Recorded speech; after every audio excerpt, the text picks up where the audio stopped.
এই দেখো বন্ধুরা, আজকে আমি এই খাটের নিচে 24 ঘন্টা সময় কাটাবো। আর আমার সঙ্গে কোনো প্রকার মোবাইল ফোন কিংবা ব্যাগ কিছুই থাকবে না। এই তো এখন থেকে আমার সময়টা শুরু হয়ে গেল। সঞ্জিতা, এখানে অনেকগুলো বালতি রাখা রয়েছে। তুই প্রতি 1 ঘন্টা পর পর এই বালতির মধ্যে একটি করে বল ফেলবি। আর এই বালতির মধ্যে যা লেখা থাকবে তোকে তাই কমপ্লিট করতে হবে। এই তো আমি বলটাকে বালতির মধ্যে ফেললাম। হ্যাঁ সঞ্জিতা, দেখ তুই কি পেয়েছিস। ওরে বাবারে, আমার চারপাশে তো চকলেট পটকা দেওয়া রয়েছে।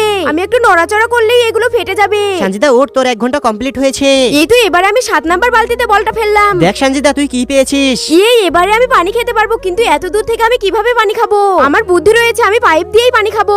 এই তো আমি এবারে আরেকটা বল ফেললাম। আরে ধুরুত যাই, এটা আমি কি পেলাম? সঞ্জিতা, তোর হাত পাকে এখন টান টান করে এইভাবে বেঁধে দেওয়া হলো। এভাবেই তোকে আগামী 1 ঘন্টা থাকতে হবে। এই তো আমার 1 ঘন্টা কমপ্লিট হয়েছে। আমি এই বলটাকে বালতির মধ্যে ফেলি। এবারে আমি 3টা বালতির মধ্যে বল ফেলেছি।